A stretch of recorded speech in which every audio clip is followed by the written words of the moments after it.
नमस्कार दोस्तों, शुरू करते हैं राजभाषा हिंदी से संबंधित प्रश्न। ये सभी प्रश्न विभिन्न प्रतियोगिता परीक्षाओं में पूछे गए प्रश्न हैं जो बहुत ही महत्वपूर्ण हैं।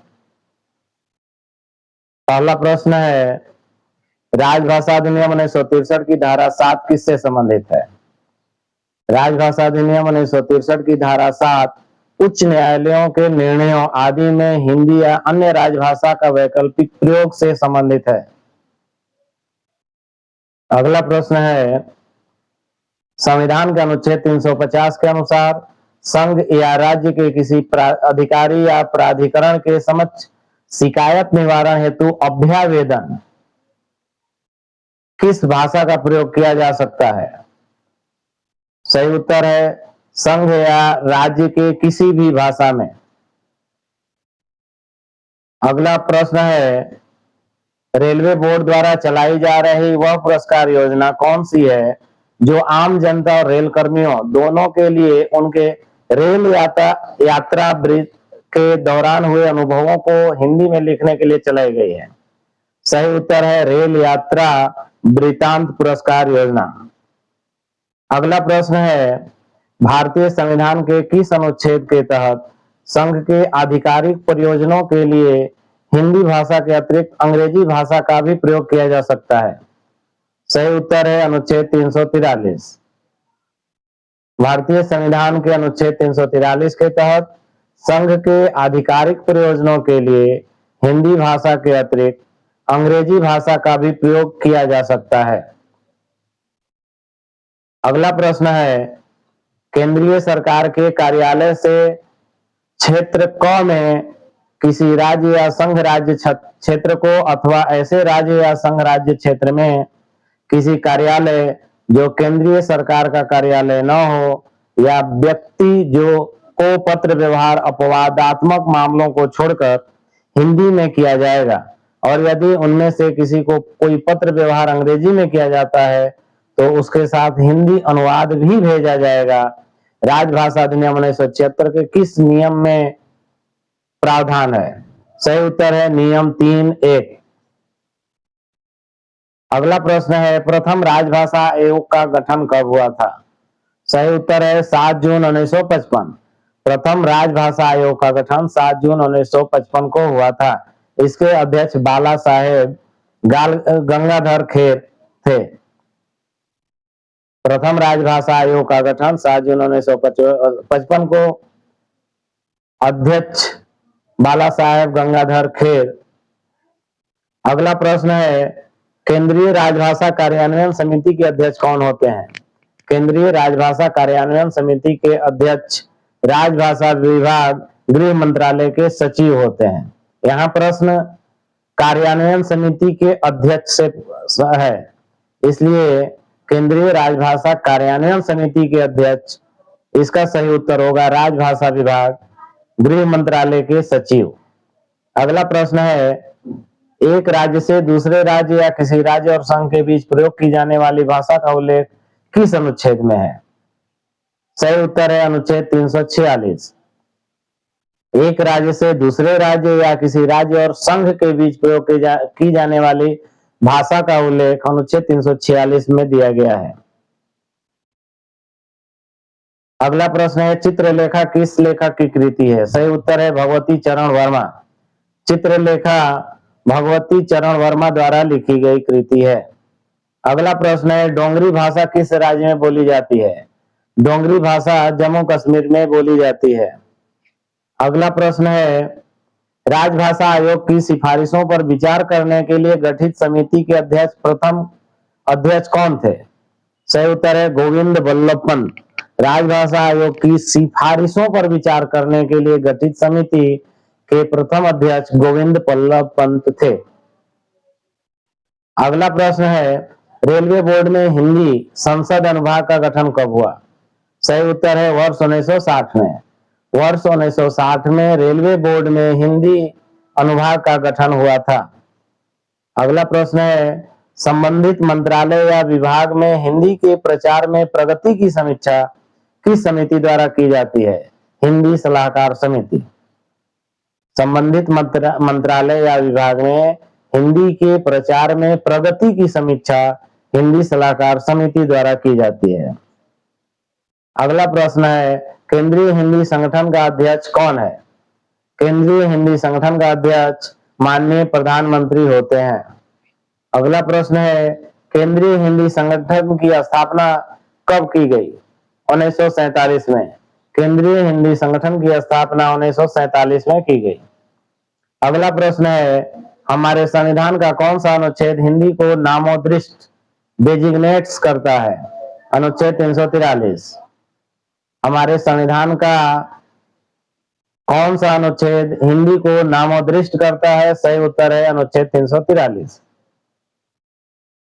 यहाँ हम देख रहे हैं कि एक ही प्रश्न को विभिन्न तरीकों से पूछा गया है। आपको ये लग रहा होगा कि एक ही प्रश्न बार बार आ रहा है, लेकिन ऐसा नहीं है। उस प्रश्न का उत्तर एक हो सकता है, लेकिन प्रश्न पूछने के तरीके अलग अलग हैं। इसलिए आप इन तरीकों के बारे में भी गौर करें और उन्हें ध्यान में रखें। ये हो सकता है कि एक ही प्रश्न रिपीट हो, क्योंकि एक ही प्रश्न को कई तरीके से पूछा जाता है। अगला प्रश्न है, राजभाषा में तकनीकी और विज्ञान विषयों पर मूल पुस्तकें लिखने के लिए कौन सा पुरस्कार दिया जाता है? सही उत्तर है राजभाषा गौरव पुरस्कार। राजभाषा में तकनीकी और विज्ञान विषयों पर मूल पुस्तकें लिखने के लिए राजभाषा गौरव पुरस्कार दिया जाता है। अगला प्रश्न है, भारत के संविधान का कौन सा आर्टिकल राज्य के ऑफिशियल लैंग्वेज के बारे में है? अनुच्छेद 345। भारत के संविधान का कौन सा आर्टिकल राज्य के ऑफिशियल लैंग्वेज के बारे में है? आर्टिकल 345। अगला प्रश्न है, निम्नलिखित राजभाषा अधिनियम 1963 की धारा 4 किससे संबंधित है? सही उत्तर है राजभाषा समिति का गठन। राजभाषा अधिनियम 1963 की धारा 4 किससे संबंधित है? राजभाषा समिति का गठन। अगला प्रश्न है, भारतीय संविधान का अनुच्छेद 120 किससे संबंधित है? अनुच्छेद 120 संसद में इस्तेमाल की जाने वाली भाषा से संबंधित है और अनुच्छेद 210 विधानमंडल में प्रयोग की जाने वाली भाषा से संबंधित है। ये दोनों ही प्रश्न बहुत ही महत्वपूर्ण है और कई परीक्षाओं में बार बार पूछे गए हैं। अनुच्छेद 120 संसद में इस्तेमाल की जाने वाली भाषा से संबंधित है और अनुच्छेद 210 विधानमंडल में प्रयोग की जाने वाली भाषा से संबंधित है। अगला प्रश्न है, प्रथम विश्व हिंदी सम्मेलन कहाँ आयोजित किया गया था? प्रथम विश्व हिंदी सम्मेलन नागपुर महाराष्ट्र में आयोजित किया गया था। अगला प्रश्न है, महात्मा गांधी अंतर्राष्ट्रीय हिंदी विश्वविद्यालय कहाँ स्थित है? अंतर्राष्ट्रीय हिंदी विश्वविद्यालय महाराष्ट्र के वर्धा में स्थित है और इस महात्मा गांधी अंतर्राष्ट्रीय हिंदी विश्वविद्यालय की स्थापना 1997 में हुई थी। यह प्रश्न भी बार बार पूछा गया है कि अंतर्राष्ट्रीय हिंदी विश्वविद्यालय कहाँ स्थित है? इसका सही उत्तर है वर्धा, जो कि महाराष्ट्र राज्य में आता है। अगला प्रश्न है, हिंदी में कार्य साधक ज्ञान प्राप्त कर्मचारी की परिभाषा किस नियम के अंतर्गत दी गई है? सही उत्तर है राजभाषा नियम 1976 के नियम 10 के अंतर्गत। हिंदी में कार्य साधक ज्ञान प्राप्त कर्मचारी की परिभाषा राजभाषा नियम 1976 के नियम 10 के अंतर्गत दी गई है। अगला प्रश्न है, परंपरा के अनुसार संसदीय राजभाषा समिति के सदस्यों द्वारा किसे अध्यक्ष चुना जाता है? सही उत्तर है गृह मंत्री। संसदीय राजभाषा समिति के अध्यक्ष गृह मंत्री होते हैं। संसदीय राजभाषा समिति में 30 सदस्य होते हैं, 20 लोकसभा के और 10 राज्यसभा के। तो परंपरा के अनुसार संसदीय राजभाषा समिति के अध्यक्ष के रूप में गृह मंत्री को चुना जाता है। अगला प्रश्न है, राजभाषा अधिनियम 1963 की धारा 3(3) के अनुसार कितने दस्तावेजों को द्विभाषीय रूप में जारी करना अनिवार्य है? सही उत्तर है 14।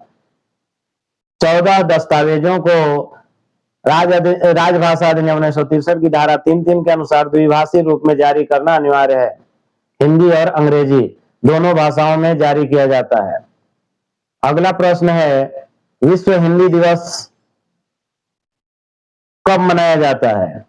विश्व हिंदी दिवस 10 जनवरी को मनाया जाता है। विश्व हिंदी दिवस 10 जनवरी को मनाया जाता है। अगला प्रश्न है, राजभाषा नियम 1976 के किस नियम के तहत कोई कर्मचारी हिंदी या अंग्रेजी में आवेदन, अपील या अभ्यावेदन प्रस्तुत कर सकता है? नियम 7 के तहत। राजभाषा नियम 1976 के नियम 7 के तहत कोई कर्मचारी हिंदी या अंग्रेजी में आवेदन प्रस्तुत कर सकता है। अगला प्रश्न है, 1973 में बनी पहली हिंदी सलाहकार समिति के अध्यक्ष कौन थे? सही उत्तर है ललित नारायण मिश्र। पहली हिंदी सलाहकार समिति के अध्यक्ष ललित नारायण मिश्र थे। अगला प्रश्न है, राजभाषा अधिनियम 1963 की धारा 7 किससे संबंधित है? सही उत्तर है उच्च न्यायालय के निर्णयों आदि में हिंदी या राज्य की अन्य शासकीय भाषा के स्वैच्छिक प्रयोग से।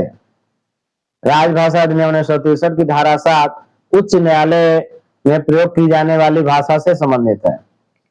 अगला प्रश्न है, निम्न में से कौन सा राज्य या केंद्र शासित प्रदेश राजभाषा अधिनियम के अनुसार ग क्षेत्र में आता है? सही उत्तर है पश्चिम बंगाल। पंजाब और चंडीगढ़ और महाराष्ट्र ख क्षेत्र के अंतर्गत आते हैं, जबकि पश्चिम बंगाल ग क्षेत्र में आता है। अगला प्रश्न है, राजभाषा नियम 1976 में कितने नियम है? राजभाषा नियम 1976 में 12 नियम है। और दूसरा प्रश्न पूछा जाता है, राजभाषा अधिनियम 1963 में कितने नियम है? उसमें 9 नियम दिए गए हैं। इस प्रश्न का उत्तर होगा 12। राजभाषा नियम 1976 में कुल 12 नियम है। अगला प्रश्न है, राजभाषा अधिनियम को लागू करने के लिए नियम बनाने का अधिकार किसको है? सही उत्तर है केंद्रीय सरकार। राजभाषा अधिनियम को लागू करने के लिए नियम बनाने का अधिकार केंद्र सरकार को है। अगला प्रश्न है, किसी भाषा को राज्य की राजभाषा के रूप में अपनाने का अधिकार किसे है? सही उत्तर है राज्य विधायिका। किसी भाषा को राज्य की राजभाषा के रूप में अपनाने का अधिकार राज्य विधायिका को है। अगला प्रश्न है, भारत सरकार के गृह मंत्रालय के तहत राजभाषा विभाग द्वारा किस संगठन के सहयोग से ई महाशब्दकोश विकसित किया गया है? सही उत्तर है CDAC। भारत सरकार के गृह मंत्रालय के तहत राजभाषा विभाग द्वारा CDAC के सहयोग से ई महाशब्दकोश विकसित किया गया है। अगला प्रश्न है, संविधान ने हिंदी को संघ की राजभाषा के रूप में किस तिथि को स्वीकार किया? सही उत्तर है 14 सितंबर 1949। इसी कारण से हिंदी दिवस 14 सितंबर को मनाया जाता है। संविधान ने हिंदी को संघ की राजभाषा के रूप में 14 सितंबर 1949 को स्वीकार किया। अगला प्रश्न है, राजभाषा नियम 1976 के नियम 12 के अनुसार कार्यालय में राजभाषा नीति के कार्यान्वयन के लिए कौन जिम्मेदार है? सही उत्तर है कार्यालय के प्रमुख। राजभाषा नियम 1976 के नियम 12 के अनुसार कार्यालय में राजभाषा नीति के कार्यान्वयन के लिए कार्यालय के प्रमुख जिम्मेदार हैं। अगला प्रश्न है, संविधान का कौन सा अनुच्छेद हिंदी को राष्ट्र की राजभाषा का दर्जा देता है? सही उत्तर है 343(1). संविधान का अनुच्छेद 343(1) हिंदी को राष्ट्र की राजभाषा का दर्जा देता है। अगला प्रश्न है, राजभाषा अधिनियम 1963 में कुल कितनी धाराएं हैं? राजभाषा अधिनियम 1963 में कुल 9 धाराएं हैं। अगला प्रश्न है, रेलवे बोर्ड राजभाषा कार्यान्वयन समिति के अध्यक्ष कौन होते हैं? सही उत्तर है चेयरमैन एवं CEO railway board. Railway board राजभाषा कार्यान्वयन समिति के अध्यक्ष चेयरमैन एवं CEO रेलवे बोर्ड होते हैं। अगला प्रश्न है, संसद के दोनों सदनों द्वारा राजभाषा संकल्प कब पारित किया गया था? सही उत्तर है 1968 में। संसद के दोनों सदनों द्वारा राजभाषा संकल्प 1968 में पारित किया गया था। अगला प्रश्न है, संसदीय राजभाषा समिति का गठन कब किया गया था?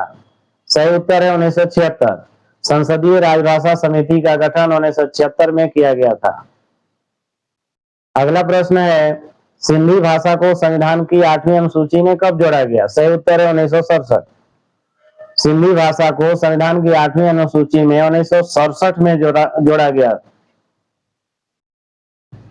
अगला प्रश्न है, राजभाषा विभाग का गठन कब हुआ? सही उत्तर है जून 1975 में। राजभाषा विभाग का गठन जून 1975 में हुआ। अगला प्रश्न है, भारत के किस एकमात्र राज्य की राजभाषा अंग्रेजी है? सही उत्तर है नागालैंड, 1967 से। भारत के किस एकमात्र राज्य की राजभाषा अंग्रेजी है? नागालैंड। केंद्रीय भारतीय भाषा संस्थान कहाँ स्थित है? मैसूर, कर्नाटक। केंद्रीय भारतीय भाषा संस्थान मैसूर में स्थित है। केंद्रीय भारतीय भाषा संस्थान कहाँ स्थित है? मैसूर में। अगला प्रश्न है, संविधान के किस अनुच्छेद में यह कहा गया है कि हिंदी का इस प्रकार से विकास किया जाए कि वह भारत की कंपोजिट कल्चर के तत्वों की अभिव्यक्ति का साधन बन सके? सही उत्तर है अनुच्छेद 351। जब भी हिंदी भाषा के विकास का बात किया जाए तो वह अनुच्छेद 351 से संबंधित होगा। अगला प्रश्न है, वर्ष 10 जनवरी 1975 में पहला विश्व हिंदी सम्मेलन कहाँ आयोजित किया गया था? सही उत्तर है नागपुर, भारत। 10 जनवरी 1975 में पहला विश्व हिंदी सम्मेलन नागपुर, महाराष्ट्र में आयोजित किया गया।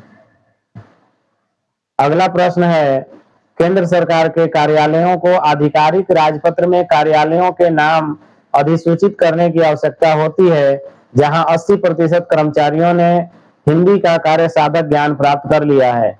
यह राजभाषा नियमों के किस नियम द्वारा अनिवार्य है? सही उत्तर है नियम 10(4). केंद्र सरकार के कार्यालयों को आधिकारिक राजपत्र में कार्यालयों के नाम अधिसूचित करने की आवश्यकता होती है जहां 80% कर्मचारियों ने हिंदी का कार्य साधक ज्ञान प्राप्त कर लिया है। यह राजभाषा नियमों के नियम 10(4) द्वारा अनिवार्य है। अगला प्रश्न है, पहला अखिल भारतीय राजभाषा सम्मेलन नवंबर 2021 में किस शहर में आयोजित किया गया था? सही उत्तर है वाराणसी। 13 और 14 नवंबर 2021 में पहला अखिल भारतीय राजभाषा सम्मेलन 13 और 14 नवंबर 2021 में वाराणसी में आयोजित किया गया था। अगला प्रश्न है, भारतीय संविधान का अनुच्छेद 120 कहता है कि संसद में कार्य हिंदी या अंग्रेजी में किया जाएगा। अनुच्छेद 120 का संबंध संसद में प्रयोग की जाने वाली भाषा से संबंधित है। अगला है, अनुच्छेद 343 के तहत हिंदी को संघ की राजभाषा घोषित किया गया है। हिंदी को किस अनुच्छेद के तहत संघ की राजभाषा घोषित किया गया है? सही उत्तर है अनुच्छेद 343। अनुच्छेद 343 के तहत हिंदी को संघ की राजभाषा घोषित किया गया है। धन्यवाद।